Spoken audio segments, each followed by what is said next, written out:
Hello friends, आज हम चर्चा करेंगे जेंडर बायस के बारे में। तो देखते हैं क्या होता है जेंडर बायस। इसको बोलते हैं लिंग पक्षपात। लिंग पक्षपात से तात्पर्य है बालक तथा बालिकाओं के मध्य व्याप्त लैंगिक असमानता। बालक तथा बालिकाओं में उनके लिंग के आधार पर भेदभाव करना, जिसके कारण बालिकाओं को समाज में, शिक्षा में तथा पालन पोषण में बालकों से निम्नतर स्थिति में रखा जाता है, जिससे वे पिछड़ जाती हैं। बालक तथा बालिकाओं में विभेद उनके लिंग को लेकर किया जाता है। लिंग सामाजिक सांस्कृतिक शब्द है। सामाजिक परिभाषा से संबंधित करते हुए समाज में पुरुषों और महिलाओं के कार्यों और व्यवहारों को परिभाषित करता है, जबकि सेक्स शब्द आदमी और औरत को परिभाषित करता है, जो एक जैविक और शारीरिक घटना है। अपने सामाजिक, ऐतिहासिक और सांस्कृतिक पहलुओं में लिंग पुरुष और महिलाओं के बीच शक्ति के कार्य के संबंध है, जहां पुरुष को महिला से श्रेष्ठ माना जाता है। इस तरह लिंग को मानव निर्मित सिद्धांत समझना चाहिए, जबकि सेक्स मानव की प्राकृतिक या जैविक विशेषता है।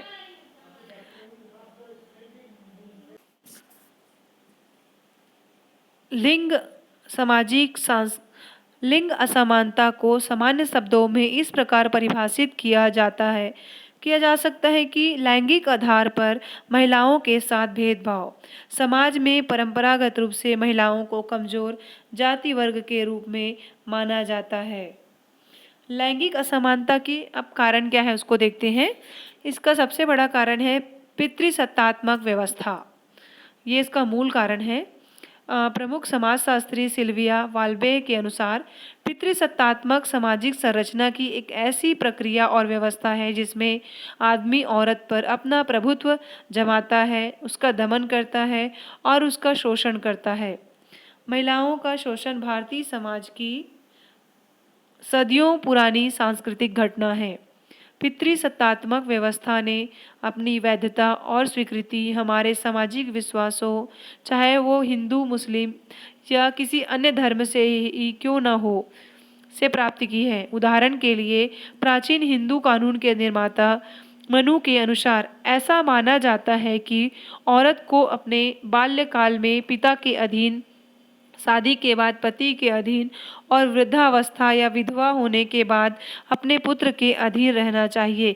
किसी भी परिस्थिति में उसे खुद को स्वतंत्र रहने की अनुमति नहीं है। तो देखिए इस स्टेटमेंट से क्या पता चलता है कि मतलब महिला का या औरत का कोई औचित्य ही नहीं है, वो हमेशा के लिए दूसरे के ऊपर आश्रित रहेंगी।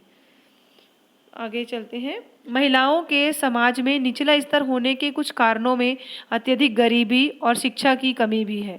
गरीबी और शिक्षा की कमी के कारण बहुत सी महिलाएं कम वेतन पर घरेलू कार्य, संगठित वेश्यावृत्ति का कार्य और प्रवासी मजदूरों के रूप में कार्य करने के लिए मजबूर होती है। लैंगिक असमानता के खिलाफ कानूनी और संवैधानिक सुरक्षा के उपाय किए गए हैं। भारतीय संविधान में कुछ सकारात्मक कदम उठाए हैं। संविधान की प्रस्तावना हर किसी के लिए सामाजिक, आर्थिक और राजनीतिक न्याय प्राप्त करने के लक्ष्यों के साथ ही अपने सभी नागरिकों के लिए स्तर की समानता और अवसर प्रदान करने के बारे में बात करती है। इसी क्रम में महिलाओं को भी वोट डालने का अधिकार प्राप्त है।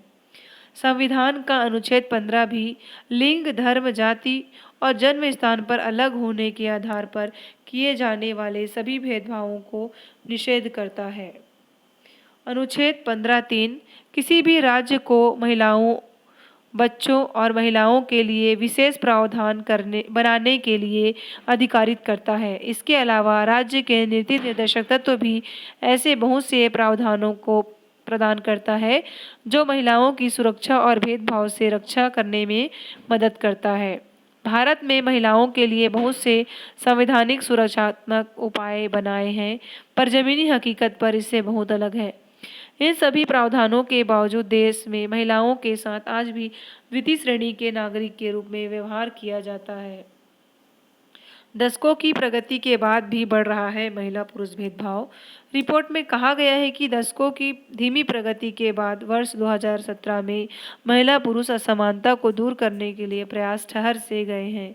वर्ष 2006 के बाद से यह पहला मौका है जबकि अंतर बढ़ा है। हाल के वर्षों में शिक्षा और स्वास्थ्य जैसे क्षेत्रों में महिलाओं ने उल्लेखनीय प्रगति की है, लेकिन वैश्विक स्तर पर हालिया रुख से पता चलता है कि अब स्थिति पलट रही है। खासकर कार्यस्थल पर महिलाओं और पुरुषों के बीच असमानता गहरा रही है। विश्व आर्थिक मंच की वैश्विक स्तर पर महिला पुरुष असमानता पर रिपोर्ट सबसे पहले वर्ष 2006 में प्रकाशित की गई थी।